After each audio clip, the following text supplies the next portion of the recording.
You're famous for being in Love and Basketball, as you mentioned before.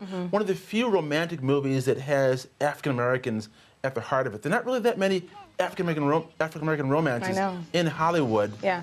Is this something you want to do more of in the future? And can you talk to me a little bit about the impact of Love and Basketball? Yeah, it's interesting because when we were shooting it, I was just trying to get through it. I didn't, I had to learn how to look like a basketball player. I still didn't know how to play, but I actually practiced so much every day, day in and day out for months, that I could do tricks and my form was actually better than a lot of the real players. But if you put me in a game, forget about it. I was not, I was horrible. So you couldn't join the Connecticut Huskies right now? No, Okay. no. But I was just trying to get through the process, and we are amazed that here we are almost 17 years later and people are still, getting something from watching it. I always say I want to make new classics, and to me a classic is something that stands the test of time, that transcends race and gender and, social and economic background, and basically something like Love and Basketball. And so yeah, we are surprised and just so proud.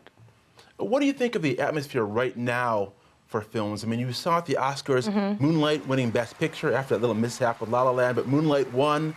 Fences up for Best Picture too. Hidden Figures up for Best Picture, and it made more money at the box office than any other film that was nominated for Best Picture this year. Have things changed, or is this just a blip? Well, I've been doing it for about 20 years now, and I have to say, yes, things have changed. Because when I first got into the business, I could count on one hand how many black actors were working, and I knew them all. And here we are years later, and I don't know them all. And there's a lot of newcomers coming in, and including who are in Shots Fired, who are phenomenal artists. And yes, I was happy about the Oscars this year. And yet, when you really look at the movies that are coming out, it's still not reflecting the melting pot of the America that we're in. It's still, if you look at the ratios of the movies that are coming out, it's still we still have a long way to go with movies. TV, on the other hand, I feel like it's catching up.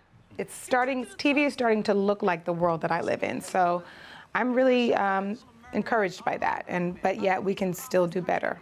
What's next for you, movie-wise, TV-wise? What products do you have in the works? I have a movie coming out September 15th called American Assassin. It's based on the series of action thriller books. It's an international bestseller by Vince Flynn, and they're kind of in the vein of Jason Bourne. People love them all around the world, and we're doing the first installment in September opposite Michael Keaton and Dylan O'Brien, so I'm really excited about that. I play Irene Kennedy. Well, great. Well, Sanaa Lathan, the show is Shots Fired. Thanks a lot for coming to the Wall Street Journal. Thank you so much for having me. Thank you.